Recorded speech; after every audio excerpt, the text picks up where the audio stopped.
for today is about global and its impact of education. What does it mean by global? Global is one that incorporates learning about the cultural, geographies, history, and current issue of all world region. It also means that develop student skills to engage with their global peers and highlights action students can take as citizens of the world. Okay, globalization. Globalization has a wide-ranging potential to influence all sectors of development. There are two needed reform in education. Number one is content of education. When we talk content of education, regarding this reform in the education, the following needed to be able to. Number one is the curriculum upgradation. The modern advances in information technology have revolutionized, among others, the content of knowledge and the process of education transaction. Example of this, when we talk curriculum upgradation, the term curriculum refers to the lessons and academic content taught in the schools or in a specific course or program. The second one is the finance-related issues. In order to be a part of a global configuration, the requirements of the funds for social services, including education, will increase manifold. Example of this is minimum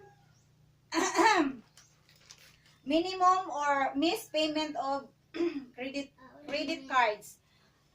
Second one, example is spending less money in necessities, or example food, or increasing debt from credit cards or loans. The second, then the number two is the fallout of globalization.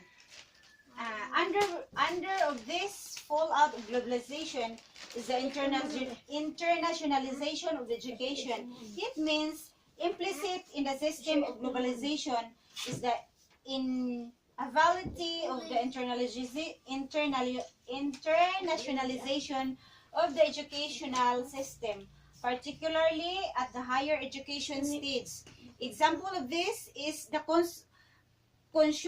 consumers sometimes choose to stay in a pleasing eyes or hotels and eat or at the restaurant serving particular foods such as bacon, ice cream. We propose that such choice are driven by a consumer constitutional or striving to use time productivity or to make progress and reach accomplishment. And also, globalization was imposed on the world with a promise of peace and prosperity. Instead, we are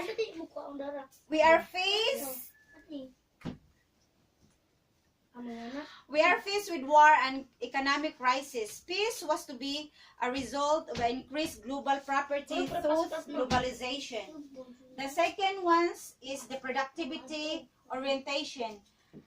The basic objectives of the globalization is to enhance productivity and to make the education system an instrument in preparing the student who can compete in the world makers as productivity members of society. Example of this is internalization of education.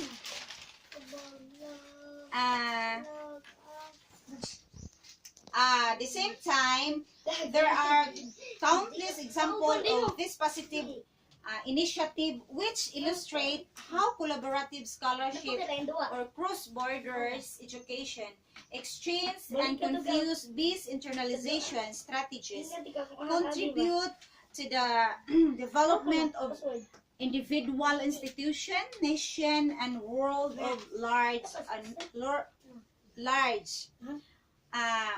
like payment of, example, late like payment of seeking extension. And then the privatization of secondary and higher education. As a corollary to the suggestion about reducing public investment in the secondary and higher education, a plea has been made to hand over this sector to the private bodies. Example with this is education very fast and how increasing it's very much. Privatization is not bad anywhere or any field because they provide many facilities to the people belong to middle class are not able to afford